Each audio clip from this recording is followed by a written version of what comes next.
네, 안녕하세요. MS3입니다. 네, 안녕하세요. 큐피님입니다. 오늘은 이제 800V 시스템에 대해서 알아보려고 합니다. 현대자동차의 아이오닉 5, 기아의 EV6, 제네시스의 GV60, 포르쉐 타이칸, 이 모든 차들의 공통점이 모두 800V 고전압 배터리를 사용하고 있다는 겁니다. 사실 테슬라 모델 3나 테슬라 모델 S, 현대자동차의 코나 전기차, 기아의 니로 전기차는 400V 고전압 배터리를 사용하고 있었는데요. 최근 들어 자동차 회사에서 왜 800V 시스템을 사용하게 되었는지 한번 알아보도록 하겠습니다. 일단 저희가 이제 중학교 때로 돌아가서 기억을 더듬어서 살펴보겠습니다. 전압과 전류의 곱으로 전력, 즉 파워를 나타내고요. 이 전압과 전류가 이제 전력이 되기 때문에 이 전력으로 충전량을 정한다고 보시면 되겠습니다. 완속 충전을 할 때 220V에 8A짜리다 1.8kW가 되고요. 220V에 16A다 그럼 3.5kW가 되고요. 그다음에 220V에 32A면 7kW가 충전이 된다고 생각하시면 됩니다. 그래서 보통 저희 홈 충전기가 16A짜리 3.5kW고요. 벽체 완속 충전 좀 큰 게 7kW. 최근에는 막 11kW 완속 충전도 많이 나오고 있는 상황입니다. 그 다음에 이제 급속 충전으로 넘어가면은 400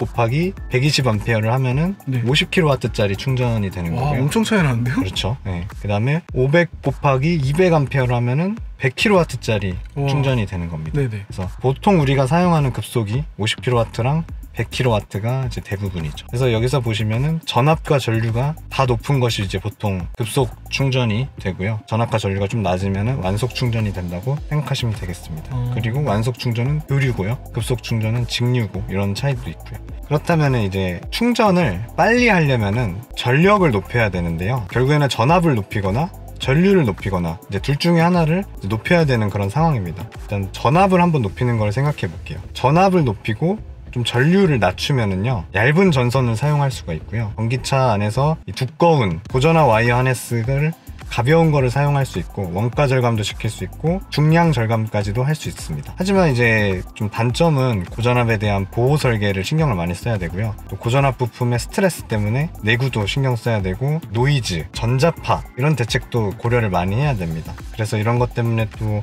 전력 반도체도 SiC로 고려를 해야 되고 절연 소자들도 검토할 것이 되게 많은 것이 전압을 높이는 방식입니다. 전기차에서 이제 충전을 빠르게 하기 위해서는 전력을 높여야 되는데 이게 이제 전압을 증가시킬 것인지 전류를 증가시킬 것인지 선택을 해야 되잖아요. 근데 이제 전류를 증가시키면은 아까 말씀드렸듯이 발열이 발생을 하고, 발열이라는 거는 다 손실이기 때문에 전기차 회사에서는 전류를 증가시키는 대신에 전압을 증가시키는 솔루션을 이제 내놓게 되는 거죠. 그래서 전압을 증가시킴으로써 좀 부품의 내구나 노이즈 이런 솔루션들은 전기차 회사에서 각자 해결을 하고 비용 절감과 중량 절감을 함으로써 물리적인 문제를 이제 해결하는 방향으로 800V 시스템을 선택을 하는 것입니다. 그래서 다시 이제 전기차 충전 전력 얘기로 돌아와서 전압을 높이면은 전력을 높일 수 있다. 그러면은 기존에는 400이나 500V 시스템이어서 50kW, 100kW짜리였다면은 이제는 이 전압을 2배로 높이게 되는 거죠. 800V 또는 1000V로 높이게 되는 거죠. 예를 들어 1000V로 높이게 되면요, 1000V 곱하기 100A는 100kW짜리 충전 스탠드가 되는 거고요. 500V일 때랑 이제 같은 100kW지만은 전류가 100kW일 때는 2배가 되고요. 1000V짜리는 100A가 되니까 전류가 절반이 되죠. 우리 급속 충전할 때 보면 와이어 되게 무겁거든요. 맞아요. 근데 훨씬 더 가볍게 만들 수 있다는 그런 장점이 있고, 그 다음에 이제 1000V에 200A가 되면은 200kW짜리 충전 스탠드가 되고요. 그 다음에 1000V에 350A까지가 지금 최대로 나와 있는데 이게 바로 우리 현대자동차 이핏 이런 충전 스탠드가 바로 350kW짜리 1000V에 350A까지 나오는 충전 스탠드가 되겠습니다. 근데 이핏 속도가 다 안 난다고 막 사람들 말하지 않아요? 그렇죠. 이게 충전 커넥터 한 개당 350kW가 아니라 충전 스탠드에는 이제 팔이 2개 달려 있잖아요. 그래서 충전 포트가 2개가 나와 있는데 이 충전 스탠드 전체 출력이 350kW라서 양쪽에서 나눠 쓰면은 최대 출력이 안 나온다는 얘기가 있더라고요. 그런 이슈가 있었죠. 사실 200kW짜리도 제가 알기로는 양팔형이면은 한 팔당 100kW씩 나온다고 하네요. 사실 근데 충전 스탠드 회사 입장에서는 어쨌든 용량을 높게 홍보해야 되니까 불러야지 이게 고사양으로 보이니까 그렇게 홍보하는 것 같긴 합니다. 일단 아이오닉 5 배터리 용량이 77.5kWh입니다. 배터리 용량은 전력 곱하기 시간이 되는데요. 아까는 충전 관련해서는 전력만 갖고 봤는데 배터리 용량은 이제 시간을 곱한 것으로 이제 에너지의 관점으로 보는 겁니다. 그래서 아이오닉 5 800V 급속 충전 시간은 이제 홍보 영상에도 많이 나와 있듯이 18분 정도 된다고 합니다.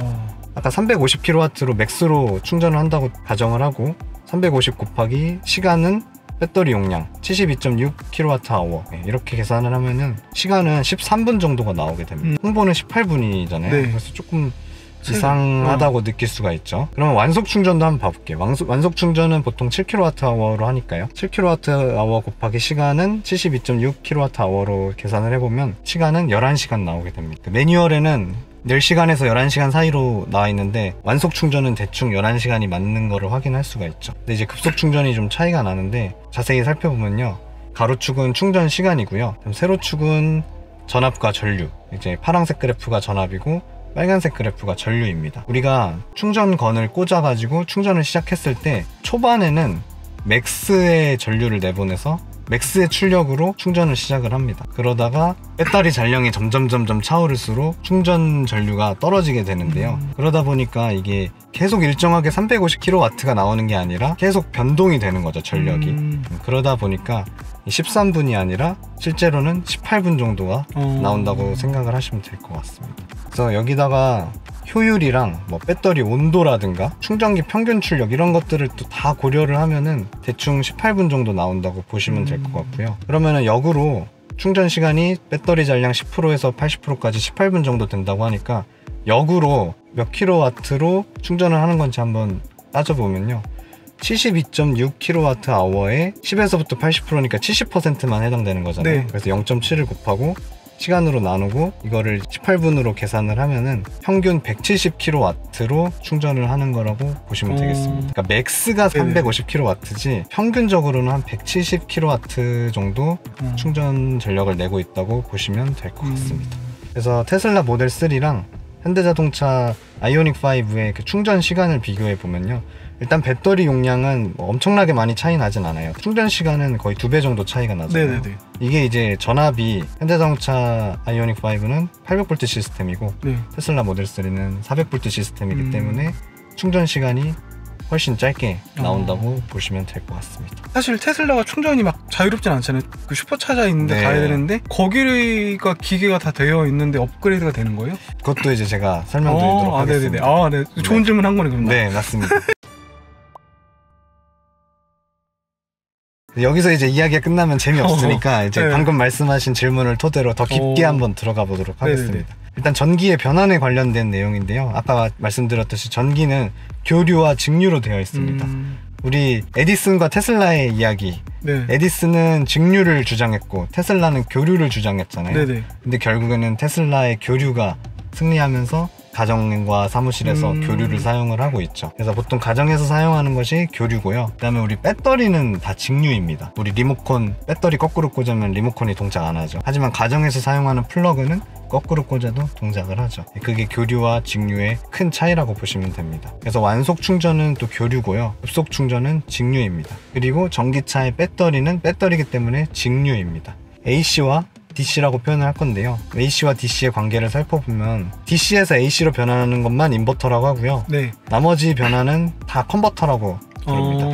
일단 완속 충전할 때는 교류로 충전을 하기 때문에 교류에서 배터리 직류로 변환해야 되기 때문에 AC에서 DC, 그래서 AC에서 DC로 변환하는 AC-DC 컨버터, 이거를 또 다른 말로 온보드 차저라고 해서 OBC가 들어가게 되죠. 그 다음에 이제 급속 충전할 때는 400V 급속 충전기에서 400V 배터리로 충전을 하면 되기 때문에 바로 다이렉트로 연결하면 됩니다. 하지만 이게 이제 800V 시스템으로 변환이 된다고 했잖아요. 그러면 이제 완속 충전은 그대로 220V 충전해서 800V 배터리로 변환을 하면 되기 때문에 그대로 AC-DC 컨버터, OBC가 그대로 들어가면 됩니다.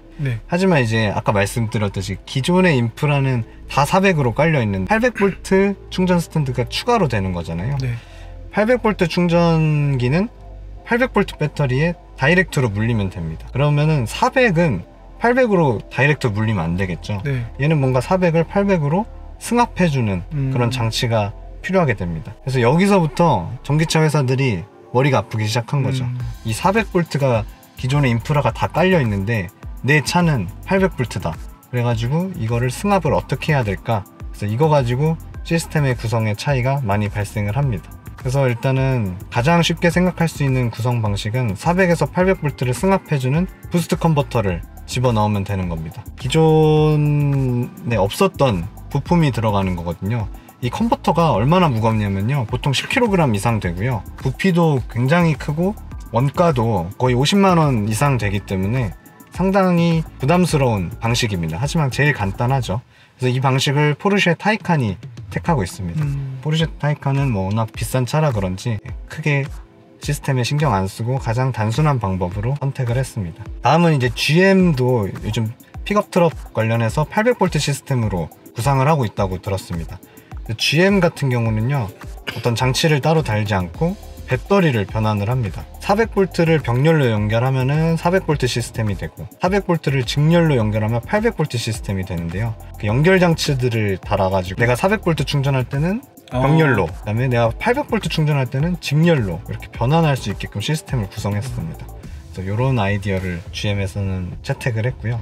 다음은 이제 루시드 900V 시스템입니다. 영상이 하나 공개가 됐는데요. 네. 원더박스라고 네. 통합 전력 변환 장치를 공개를 했습니다. 기존에 AC/DC 컨버팅을 하는 OBC를 가지고 트랜스포머처럼 변신을 시키는 거더라고요. 완속 충전할 때와 400V 급속 충전할 때 상황에 따라 변환하는 거죠. 그래서 OBC 하나 갖고 완속도 되고 400V DC 충전도 될 수 있게 변환을 하는 거죠. 이런 아이디어에서 나온 거더라고요. 그래서 OBC를 트랜스포머처럼 변신을 해서 쓴다, 이런 아이디어로 400에서 800으로 승합을 하는 방식을 채택했습니다. 그래서 현대자동차 eGMP 플랫폼은 우리가 네. 멀티 충전 시스템이라고 부르잖아요. 네. 800V 충전도 되고 400V 충전도 되고. 근데 이제 eGMP 플랫폼은 새로운 부품을 사용하지 않고 기존의 모터와 인버터를 가지고 네. 승합하는 시스템입니다. 이건 좀 자세한 원리는 너무 길어지기 때문에 제 블로그 보시면은 잘 나와 있습니다.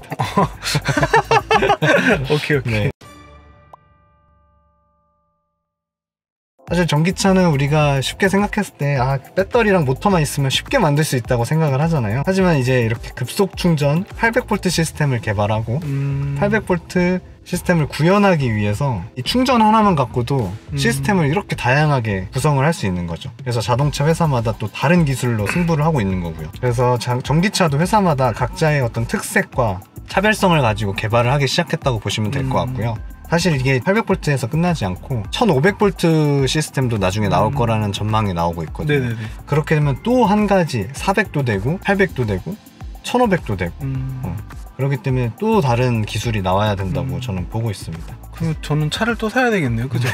그렇죠. 그래서 큐피디님도 지금 EV6 타시지만 네. 뭐 다 해보셨어요? 800, 400 완속 다 해보셨어요? 지금 급속으로 충전하고 있고, 와 진짜 빠르긴 하네요. 80%까지 24분. 지금 너무 무서운 것 같아요. 지금 이런 데 보면 되게 무서운 사람들이 있어가지고. 마음이 편하잖아요. 네. 네, 어딜 가더라도 난 800을 쓸 수 있어 맞아요. 라는 그게 있기 때문이에요. 그래서 어쨌든 자동차 회사들의 입장에서는 400, 800, 1500 상품성을 위해서 계속 개발을 하고 있고요. 그래서 사실 내연기관도 보면은 다 엔진 변속기가 들어간다는 공통점이 있지만 엔진은 또 어떤 사이클이 들어가는지 뭐 GDI인지 MPI인지 뭐 이런 거 다 다르잖아요. 또 변속기도 뭐 DCT가 들어가는지 뭐 자동 변속기가 들어가는지 뭐 습식 건식 뭐 이런 식으로 다 사양이 다르듯이 전기차도 그냥 배터리 모터만 장착하는 것이 아니라 어떤 배터리가 들어가고 또 어떤 모터가 들어가고 또 어떤 충전 시스템이 들어가는지 어떤 인버터가 적용되는지 다 다르기 때문에 전기차도 회사마다 다 다르고 특색이 있다, 이렇게 말씀드리고 싶습니다. 이건 여기까지? 네. 재밌는데 나? 이거 재미없다 그래. 고생하셨습니다. 네.